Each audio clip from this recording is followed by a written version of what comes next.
اور اللہ سبحانہ وتعالیٰ نے حق شناسی کا ایک منظر دکھایا ہے۔ حق شناس نجاشی ہیں جو حبشہ کا بادشاہ ہے، جس کی آنکھوں سے آنسو رواں ہو جاتے ہیں جب وہ حضرت مریم علیہ السلام کا واقعہ سنتا ہے۔ وَإِذَا سَمِعُوا مَا أُنزِلَ إِلَى الرَّسُولِ تَرَىٰ أَعْيُنَهُمْ تَفِيضُ مِنَ الدَّمْعِ مِمَّا عَرَفُوا مِنَ الْحَقِّ يَقُولُونَ رَبَّنَا آمَنَّا فَاكْتُبْنَا مَعَ الشَّاهِدِينَ۔ اور جب وہ سنتے ہیں جو رسول کی طرف نازل کیا گیا تو آپ دیکھتے ہیں کہ ان کی آنکھیں آنسوؤں سے بہہ رہی ہوتی ہیں، اس وجہ سے کہ انہوں نے حق کو پہچان لیا ہے۔ وہ کہتے ہیں کہ اے ہمارے رب، ہم ایمان لے آئے، چنانچہ ہمارا نام گواہی دینے والوں کے ساتھ لکھ لے۔ دنیا میں لوگ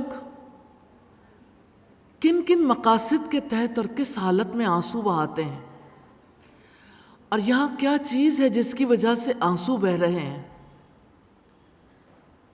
سبحان اللہ، یہ دنیا کے قیمتی ترین آنسو ہیں، پہچان کے، معرفت کے، اللہ سبحانہ و تعالیٰ کے تعلق کے آنسو ہیں۔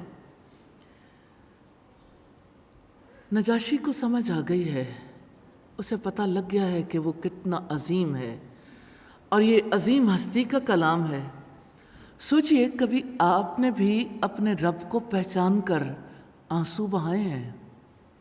دیکھیے، انسان اپنی مصیبت پر، تکلیف پر، اپنی بے بسی پر، بے کسی پر، لوگوں کے ٹھکرائے جانے پر، لوگوں کی دی ہوئی اذیت پر تو آنسو بہاتے ہیں۔ کبھی رب کی پہچان پر بھی آنسو بہائے ہیں؟ کیا آپ نے غور و فکر کیا ہو اور اس کے نتیجے میں اللہ سبحانہ و تعالیٰ آپ کی آنکھوں سے آنسو جاری کر دیں؟ نبی کریم صلی اللہ علیہ وسلم نے فرمایا، 3 افراد کی آنکھیں قیامت کے دن آگ کو نہیں دیکھیں گی۔